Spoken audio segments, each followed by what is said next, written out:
Yeah, I would like to share something which God has been working in our life as a family. और मैं आपसे आज बांटना चाहता हूँ उस विषय पर कि हमारे परिवार में परमेश्वर जो पिछले दिनों से कार्य करते आ रहे हैं। You know, something which we found so valuable these days was having a fellowship with God. और इन दिनों में हमने पाया है वह सबसे मूल्यवान बात को, चीज को, कि परमेश्वर के साथ संगति करना।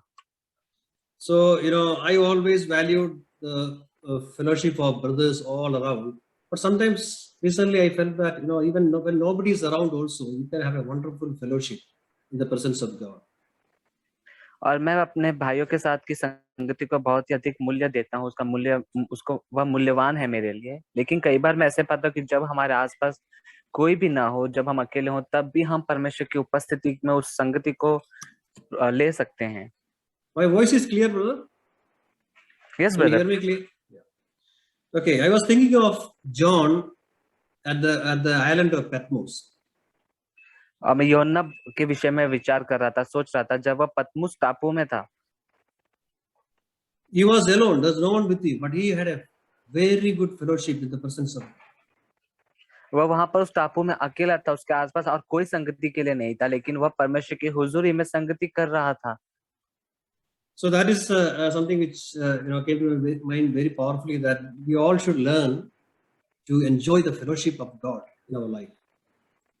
और यह सामर्थ्य रूप से मेरे विचार में मन में आ रहा था कि हम सभी, हमारे आसपास कोई भी न होने पर भी, हमारे जीवन में परमेश्वर की संगति का हम आनंद लें। Many years back, I was in a funeral in Delhi. कई वर्ष पहले मैं दिल्ली में एक शोक सभा में था। So, in the funeral, something happened. The decorators who brought in a carpet, that carpet was, maybe it was stored in a damp place or something. It was stinking very badly. और वहां पर उस अंतिम सभा में, शोक सभा में जहां पर मैं गया, वहां पर उन्होंने जो कारपेट बिछाया था वह उन्होंने पता नहीं कहां से लाया था, जो बहुत ही गंदा था और उसमें से बदबू आ रही थी। For any reason, maybe for some reason they could not replace it, but people who are sitting there were really struggling to, bear with the smell. और मैं नहीं जानता कि वो कहाँ से लाया और उसके विषय में वो कुछ कर नहीं पा रहे थे, लेकिन जो वहां पर लोग आए हुए थे उन्हें बहुत ही कठिनाई का सामना करना पड़ रहा था। वे इसे बर्दाश्त नहीं कर पा रहे थे, जो उसकी दुर्गंध आ रही थी। So I am sure everybody sitting there was struggling, in fact, to cope up with the situation. और वहां पर मेरे साथ के और जितने भी लोग बैठे थे वे सभी इस परिस्थिति से ऊब गए थे। So only one person who was there had no problem with this. लेकिन वहां पर केवल एक ही व्यक्ति ऐसा था जिसे कोई भी दिक्कत नहीं हो रही थी। He had no problem to adjust at all. और उसे वहां पर समझौता करने में भी कोई दिक्कत नहीं थी। Who was that person? वह व्यक्ति कौन है? The person who was dead, whose funeral was going on. वह वही व्यक्ति था जिसका अंतिम सभा, शोक सभा चालू थी, जिस व्यक्ति की मृत्यु हो गई थी। So that is what the death does, the power of death in our life. It will make us completely dead to anything that worries us or makes us sin. और यही बात हमारे जीवन में मृत्यु की सामर्थ्य इसी रीति से हमारे जीवनों में कार्य करती है कि हम हमारे जीवन के अन्य परिस्थितियों में और पाप करने के प्रति हम मर जाते हैं। That's what Bible teaches us. One small thing can totally liberate us from the power of sin. और यही हमें बाइबल सिखाती है, एक छोटी सी बात हमें पाप के बंधन से, पाप के उस चंगुल से आजाद करती है। That is death. और वह मृत्यु है। We can see that in Galatians 2:20. हम गलातियों अध्याय 2 के वचन 20 में देख सकते हैं। I have been crucified with Christ, and I no longer live, but Christ lives in me. मैं मसीह के साथ क्रूस पर चढ़ाया गया हूँ, अब मैं जीवित न रहा, पर मसीह मुझ में जीवित है। So the solution for the sin, the problem of sin in our life is very simple. It is the death of Christ, which has happened many years back. We just have to believe that. और हमारे जीवन में जो हम पाप से संघर्ष करते हैं और पाप से जूझ रहे हैं, जय पाने के लिए केवल एकमात्र रास्ता है। वचन कहता है कि मैं मसीह के साथ क्रूस पर चढ़ाया गया हूँ। वह कुछ कई वर्षों पहले वह मृत्यु जो यीशु मसीह के क्रूस पर, मुझे केवल उस मृत्यु पर विश्वास करना है। So this is a solution for what we are doing. But after this, what we should do, there is a solution for that also. और यहाँ पर हमारे लिए समाधान दिया है कि हमें क्या करने की आवश्यकता है, और यहाँ पर वह दिया गया है, लेकिन अब उसके बाद हमें क्या करना है वह भी बताया गया है.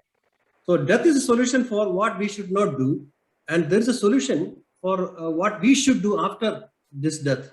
That is, it says in the next part of the verse, but the life now I live in body, I live by faith in the Son of God, who loved me and gave himself. और यहाँ पर हम वचन में देखते हैं कि जो मुझे नहीं करना चाहिए उसके विषय में मृत्यु एक समाधान के रूप में दिया गया है, लेकिन जो मुझे वास्तव में करना चाहिए उसके लिए भी वचन यहाँ पर समाधान देता है. और आगे उसका दूसरा भाग वचन का आगे कहता है, मैं अब शरीर में जो जीवित हूँ तो केवल उस विश्वास से जीवित हूँ जो परमेश्वर के पुत्र पर है, जिसने मुझसे प्रेम किया और मेरे लिए अपने आप को दे दिया. So the life which I am going to live now is very simple. That is by faith in Jesus Christ.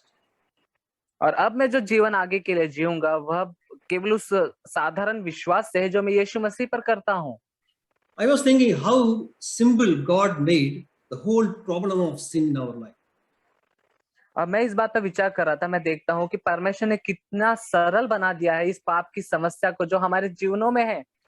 So when you believe in the fact that Christ died, I died, my problem of sin is over. I don't sin. But now I have to do something more than that. I have to live a life. That is the life of Christ. How will I live that life? By every day believing that He is living in me.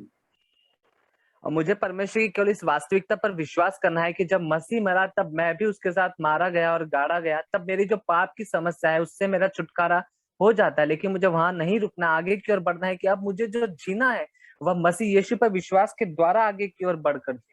So I live a life of Christ by plugging into Christ, so that the life of Christ will flow through me. और अब मुझे आगे जो मसीह में जीवन जीना है उसके लिए मुझे मसीह यीशु में लगातार बने रहना है कि ताकि उसका जीवन मुझ में बहने पाए. Another important aspect of this is, the life of Christ which I am supposed to live, only Christ knows what is that life. और एक और मुख्य गुणवत्ता इस विषय की इस बात की है कि मसीह का जीवन जो मुझ में जीना है वह केवल मसीह यीशु ही जानते हैं कि वह जीवन क्या है.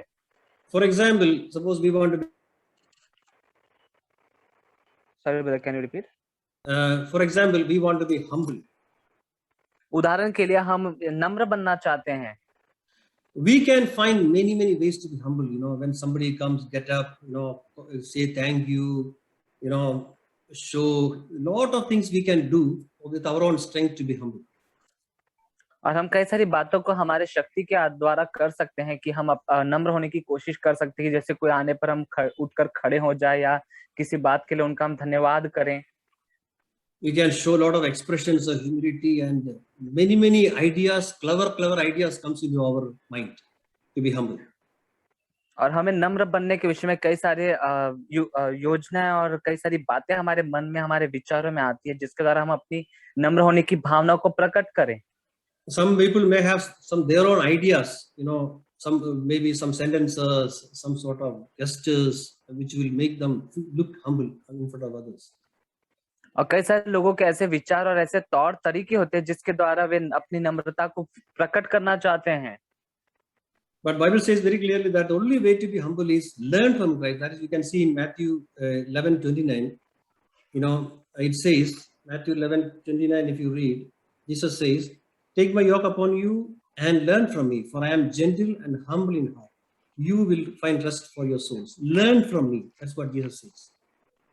और which was brother? Matthew chapter 11. Matthew 11:29.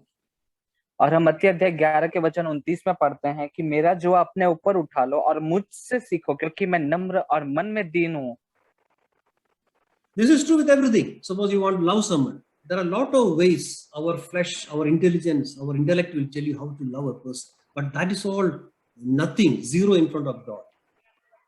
हमारा जो शरीर है, हमारा जो विचार है वह हमसे कहेगा कि हम किसी व्यक्ति से कैसे हम बर्ताव कर सके, व्यवहार करें, उनसे हम कैसे प्रेम कर सके, लेकिन वह काफी नहीं है, वह हमारी शक्ति से नहीं होता. So the real love comes only by believing in Christ and Christ living it out in our life. सच्चा जो प्रेम है जिससे हम औरों से प्रेम करें, वह प्रेम केवल यीशु मसीह हमें दे सकता है और वह हमें तब मिलेगा जब हम यीशु मसीह पर विश्वास करते हैं। So God has made a Christian life very simple. It is not, you don't have to do anything at all. The more you do, the more you mess it up. But you just have to believe in God and His life will flow into your life. परमेश्वर ने मसीह में ये इस जीवन को इतना सरल बना दिया है कि हमें केवल विश्वास करने की आवश्यकता है। यदि हम अपनी शक्ति क्षमता से करने के लिए बातों को जाएंगे हम और उसे बिगाड़ देंगे, खराब कर देंगे, वह हमसे नहीं होगा। लेकिन परमेश्वर यीशु मसीह पे केवल हम विश्वास करेंगे तो वह कार्य हमारे लिए करेंगे। So in a successful, in a Christian life, our effort is almost nothing compared to the effort Christ is putting into to make us righteous, make us like lead a Christian life. और हमारे एक सफल मसीह जीवन को जीने के लिए जो हमारा जो योगदान देते हैं वह बिल्कुल नहीं के बराबर होता है। जो कुछ कार्य करना होता है वह यीशु मसीह स्वयं करते हैं। हमारा जो योगदान है वह पूरी तरह से शून्य समान है। Jesus said, if you have faith like a mustard seed, you can command this mountain to be moved. That means the ratio of our effort to God's effort is the ratio of a size of a mustard seed to that of a mountain. और यीशु मसीह ने जैसे कहा कि तुम्हारा विश्वास यदि राई के दाने के बराबर भी हो तो तुम्हारे लिए बातें पूरी हो जाएंगी। और हमारे योगदान परमेश्वर के कार्य में बिल्कुल उस राई के दाने के बराबर है। और परमेश्वर का योगदान हमारे मसीह जीवन में एक बड़े पहाड़ पर्वत के समान है।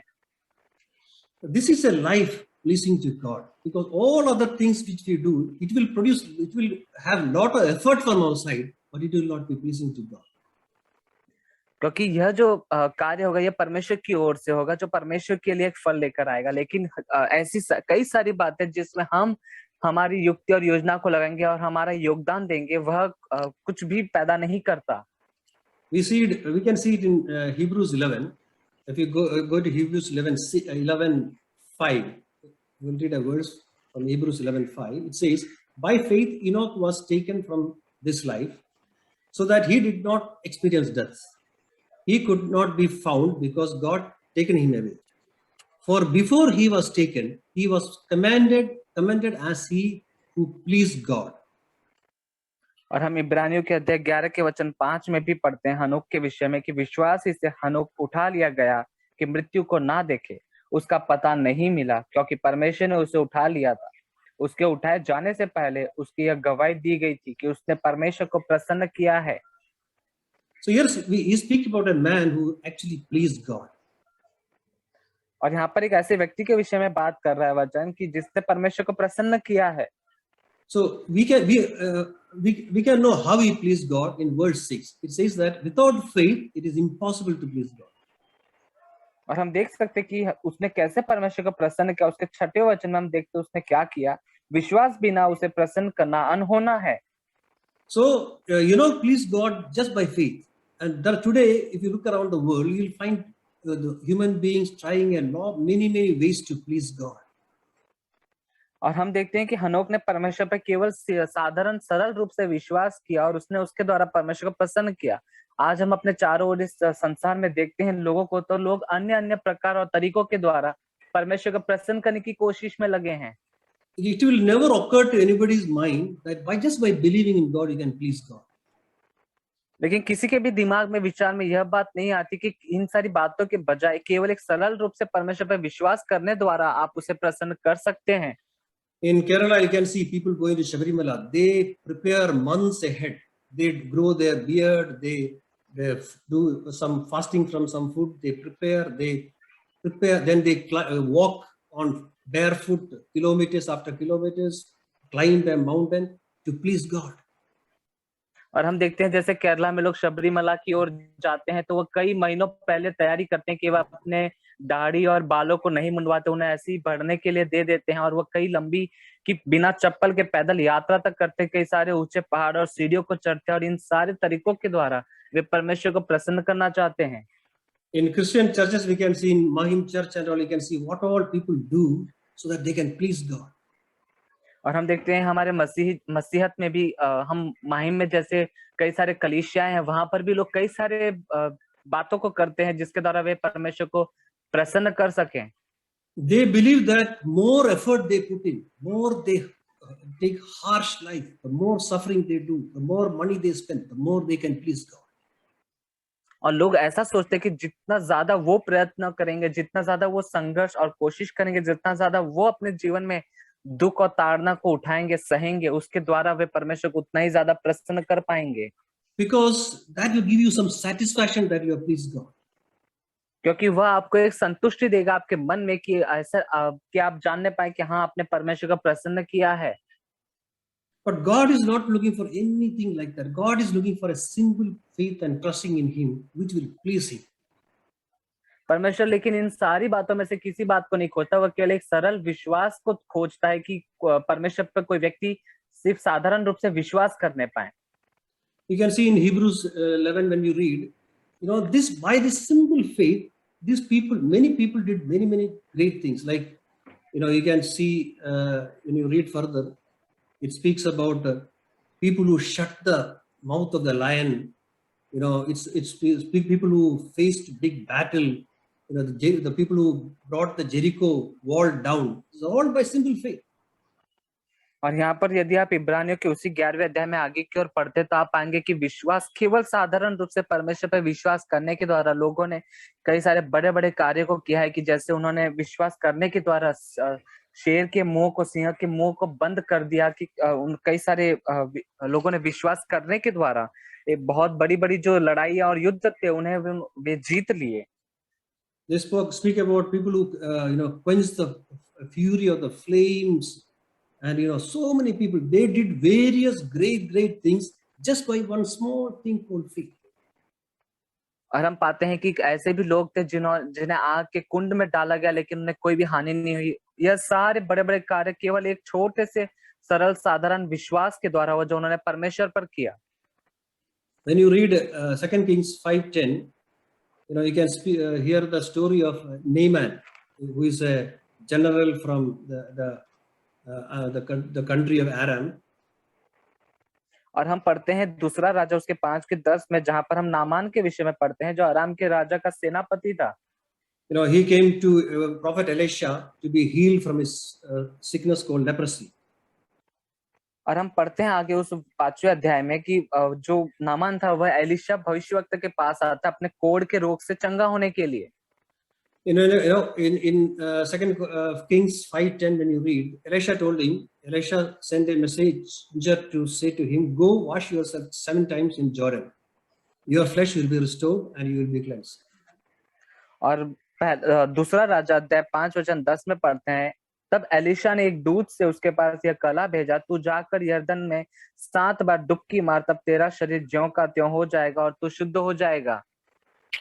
So, a very simple thing he said. Elisha did not even come to meet him. He just told a very simple thing, just go and do it, you will be healed. But Naaman was very angry. He did not expect a small thing. He wants something big to be told. और यहाँ पर हम पढ़ते हैं कि Elisha ने जो Naaman से बात है कि नामान उससे मिलने नहीं गया, लेकिन एलिशा ने एक बहुत ही मामूली साधारण सी बात उसके दूत के द्वारा भेजकर कही, लेकिन नामान को उससे ज्यादा उम्मीदें थी, अपेक्षा थी कि एलिशा कुछ बड़ी बात करने के लिए बड़ा बात करेगा, लेकिन उसने यह छोटी सी बात का नामान क्रोधित हुआ।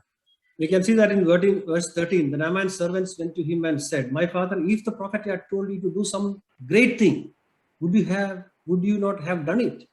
How much more then when he tells you to wash and be cleansed?" 13th verse. और हम उसके उसी अध्याय के 13वें वचन में पढ़ते हैं, तब उसके सेवक पास आकर कहने लगे, हे हमारे पिता, यदि भविष्यवक्ता तुझे कोई भारी काम करने की आज्ञा देता तो क्या तू उसे न करता? फिर जब वह कहता है कि स्नान करके शुद्ध हो जा, तो कितना अधिक इसे मानना चाहिए। So this is what happens. The human understanding cannot comprehend that God can do great things in our life just by small things. But that is the way God always operated on me. और हमारा जो मानव दिमाग होता है, हमारा जो मनुष्य का दिमाग है, वह ऐसा है कि वह सोचता है कि बड़ी बड़ी बातों को जो परमेश्वर करते हैं वह छोटी सी साधारण बातों को मानने के द्वारा कैसे पूरी हो सकती है। Jesus told Peter to cast the net on the other side of the boat and he got a big catch. और हम देखते हैं यीशु मसीह ने पतरस से कहा कि नाव के दूसरी ओर में तू जाल डाल और वहां पर तू बहुत सी मछलियों को पकड़ पाएगा। Very simple thing. And Joshua was told to go around the city of Jericho 7 times just worshiping God. अब परमेश्वर ने यहोशू और उसके लोगों से कहा कि तुम यरीहो शहर के इर्द गिर्द चारों ओर तुम चक्कर लगाओ 7 बार और मेरी आराधना करो। एक बहुत मामूली साधारण सी बात परमेश्वर ने कही। These simple obedience to these simple things is what activates God's power and authority in our life. और ये छोटी छोटी बातों को जो हमें छोटी जान पड़ती है, परमेश्वर की आज्ञा के यदि हम पालन करते हैं, ये बड़े बड़े कार्य परमेश्वर के हमारे जीवन में लेकर आते हैं। So, God in Micah 6:8, we can see that what is that prophet is telling the Israelites, what is that God requires of you? बता विश्वास Micah 6:8. हम मीका अध्याय 6 के वचन 8 में पढ़ते हैं कि can you repeat once again? Before we read that 6:8, we just go one verse before. It says, 6th verse, 7th verse, will the Lord be pleased with thousands of rams, with 10,000 rivers of oil? Shall I offer my firstborn for my transgressions, fruit of my body for my soul? और मीका अध्याय 6 के वचन 8 के पहले हम उसका 7वां वचन 7. देखते हैं। उसके ऊपर का 7वां वचन, क्या यहोवा हजारों मेढ़ों से या तेल की लाखों नदियों से प्रसन्न होगा? क्या मैं अपने अपराध के प्रायश्चित में अपने पहलौटे को या अपने पाप के बदले में अपने जन्माए हुए किसी को दूं? If you see 6th verse, you can further see, with what shall I come before the Lord? Bow down before the exalted one. Shall I come before him with a burnt offering, with a calf a year old? और उसके ऊपर के 6वें वचन में हम पढ़ते हैं, मैं क्या लेकर यहोवा के सम्मुख आऊं और ऊपर रहने वाले परमेश्वर के सामने झुकूं? क्या मैं होम बलि के लिए 1-1 वर्ष के बछड़े लेकर उसके सम्मुख आऊं? So this is a cry to please God. How can I please this God? Some of the verse says, should I bring 1,000 rams to please this God? 10,000 rivers of oil to please this God? Should I do that? और यहाँ पर हम एक व्यक्ति के रोने को देखते हैं, उसके गिड़गिड़ाने को देखते हैं। वह कहता है, मैं कैसे परमेश्वर आपको प्रसन्न करूं? क्या मैं होम बलि के लिए बछड़ा लेकर आऊं या मैं हजारों मेढ़ों को लेकर आऊं या तेल की लाखों नदियों को लेकर आऊं? मैं कैसे आपको प्रसन्न करूं? Shall I give my firstborn of my body? वह कहता है कि क्या मैं अपने जन्माए हुए में से पहलौटे को आपको दूं? This is what the whole world is looking for. But God is telling us the secret of how to please God. What is there in his heart? The 8th verse. He has shown you, O mortal, what is good and what does the Lord requires of you. To act justly, to love mercy, and to walk humbly with your God. और हम देखते हैं इन सारी बातों का आज संसार खोज रहा और करने के पीछे भाग रहा है, लेकिन हम देखते हैं परमेश्वर उसके 8वें वचन में उत्तर देते हैं कि हे मनुष्य, वह तुझे बता चुका है कि अच्छा क्या है। यहोवा तुझसे इसे छोड़ा और क्या चाहता है कि तू न्याय से काम करे, कृपा से प्रीति रखे और अपने परमेश्वर के साथ नम्रता से चले। What God is actually telling us is nothing we should do. It is a state of your mind. It's a matter of your faith. अब परमेश्वर जो आपसे करने के लिए कहते हैं, वह आपसे कुछ लेना नहीं चाहते हैं, परंतु वह केवल आपसे एक विश्वास को चाहते हैं। Walk humbly. When I read this word, the walk humbly with God, what is God trying to say? It's just like a father desiring of a son. When I sit on the sofa, you come and sit with me in my laps. और जब मैं इस वचन को पढ़ता हूँ, इस वचन के अंतिम भाग को, कि अपने परमेश्वर के साथ नम्रता से चले, तब मैं इसका ऐसा दृश्य पाता हूँ कि जैसे एक पिता है, वो अपने बच्चे को कहता है कि जब मैं सोफे पर आकर बैठता हूँ तो तब तुम मेरे पास आकर मेरे गोदी में बैठो। How can a son please his father? When he comes from the office, the son can run to him and climb on his shoulder. और हम पढ़ते हैं कि पाते हैं जैसे कि एक बेटा है, बच्चा है, वो अपने पिता को कैसे प्रसन्न करेगा कि जैसे वो काम से घर लौट कर आते हैं, वो दौड़कर तुरंत उछलकर अपने पापा के कंधे को पकड़ लेगा। And he can run to him, he can sit with him, he can spend time talking to him. कि वह अपने पिता के पास दौड़कर हर समय जाएगा, वह अपने पिता के साथ में अपना समय गुजारेगा, समय बिताएगा।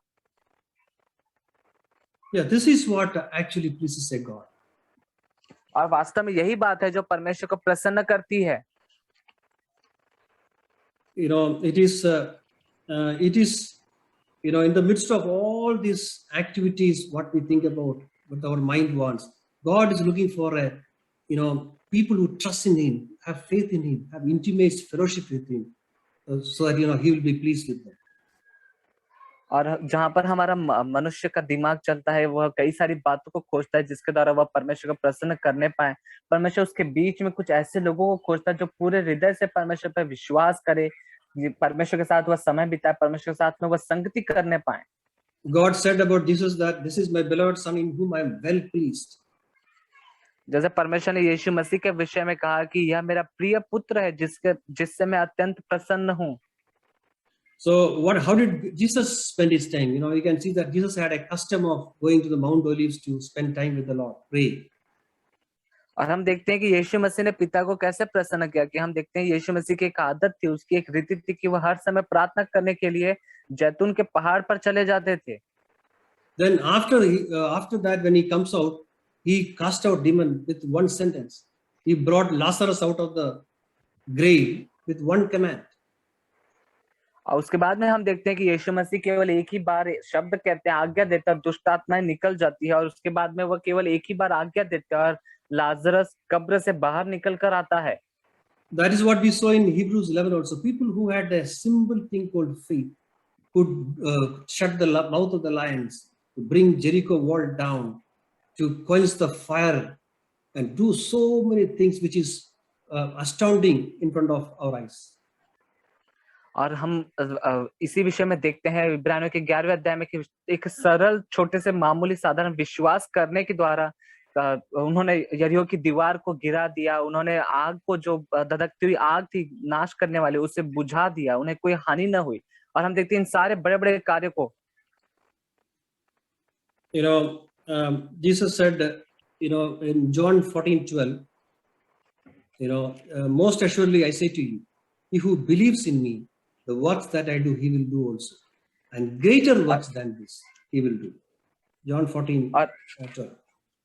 और हम यूहन्ना के अध्याय 14 उसके 12वें वचन में पढ़ते हैं, यीशु मसीह कहते हैं, मैं तुमसे सच सच कहता हूँ, जो मुझ पर विश्वास रखता है, ये काम जो मैं करता हूँ वह भी करेगा, वरन इनसे भी बड़े-बड़े काम करेगा। See, we can also see, how David brought the great Goliath down. और हम देखते हैं, हम वहां देख सकते हैं कि कैसे उस बड़े दानव गोलियत को दाऊद ने मार गिराया। Look at the life of David. David was a man who enjoyed the fellowship of God. और यदि आप दाऊद के जीवन को देखते हैं तो हम ऐसे व्यक्ति को पाते हैं जिसने परमेश्वर की संगति का बहुत ही भरपूरी से आनंद उठाया है। When you look at his life, life may not look very, very much better than the life of Saul. और यदि आप उसके जीवन को देखें तो उसका जीवन इतना प्रभावित नहीं करता जैसे तुलना में शाऊल के जीवन से। But he had a life which was pleasing to God. लेकिन उसके पास एक ऐसा जीवन था जिससे परमेश्वर प्रसन्न थे। When the Philistines came to attack Israel, the soldiers of Israel, including the king, were trying to find various means to defeat them. और जब इजराइल पर शत्रु ने आक्रमण किया था और युद्ध छेड़ दिया, तब हम देखते हैं कि वहां की इजराइल की जो सारी सेना और उनके जो राजा वह कई सारे तरीके अपना रहे थे कि कैसे हम शत्रु पर जय पा सकते हैं। So they might have thought about bringing an army from Egypt or various clever ideas to defeat, but none of them, they could do nothing even for 40 days. और हम देखते हैं कि वे यहाँ तक विचार कर रहे थे कि हम मिस्र से और ज्यादा सेना को बुलावा भेजे कि वो आकर मदद करे। ऐसे कई सारी युक्ति और योजना उनके मनों में चलती और ऐसे 40 दिन बीत गए। But when David came, his mind worked in a very different way. लेकिन जब दाऊद वहां पर आता है, वहां पहुंचता है, तो उसका जो दिमाग है वह अलग ही रीति से कार्य करता है। He killed Goliath by a sling and a stone. और हम पढ़ते हैं कि वहां पर दाऊद ने केवल एक छोटे से पत्थर और गुल्लड़ से गोलियत को मार गिराया। But it might not have occurred to anybody in Israel, even the Saul or any of his soldiers. लेकिन यह बात जो शाऊल राजा और उसकी जो सारी इजरायलियों की सेना थी उनमें से किसी को जान नहीं पड़ी। This is how God operates. This is how God works. This wisdom and knowledge comes only by intimate fellowship with God and spending time with God and having that communion with God. और यह बात केवल परमेश्वर के साथ समय बिताने द्वारा, परमेश्वर को बहुत ही करीब से जानने के द्वारा ही पूरी होती है, कि जैसे परमेश्वर कार्य करते हैं, कि परमेश्वर के साथ समय बिताने के द्वारा हम उसे और अधिक करीब से जान सकेंगे। When we face problems in our life, we may have lot of clever ideas coming to our mind to solve. But when you spend time with the Lord, when you go to God, He will give us some the way things which will be beyond all our understanding, but it will solve the problem forever. And because of David, the Goliath was killed forever, and he never came up. और हम जब कभी किसी परेशानी या तकलीफ में हम पड़ते हैं, समस्या में, तब हमारा जो दिमाग है वह कई सारी युक्ति और योजनाएं बताता है कि हम कैसे इसमें से बाहर निकल सकते हैं। लेकिन यदि हम उस समय में परमेश्वर के सामने जाए, उसके साथ समय बिताएं, तो परमेश्वर हमारे लिए उसमें से एक अद्भुत रास्ता निकाले। जैसे हम दाऊद के विषय में देखते हैं कि उसने गोलियत को मार गिराया। So God wants us to come back to His presence. परमेश्वर चाहते हैं कि हम उसकी हुजूरी में लौट कर आ जाएं। God wants us to have a simple faith in everything which He says. और परमेश्वर चाहते हैं कि वो जो कुछ भी हमसे करने के लिए कहते हैं, परमेश्वर चाहते हैं कि हम उसमें विश्वास करें। It may look very foolish, but God wants us to simply obey it. वह हमें मूर्खता की बात जान पड़ती होगी, लेकिन परमेश्वर चाहते हैं कि हम उसकी उस बात को पालन करें। That is when the power of God will manifest through our life.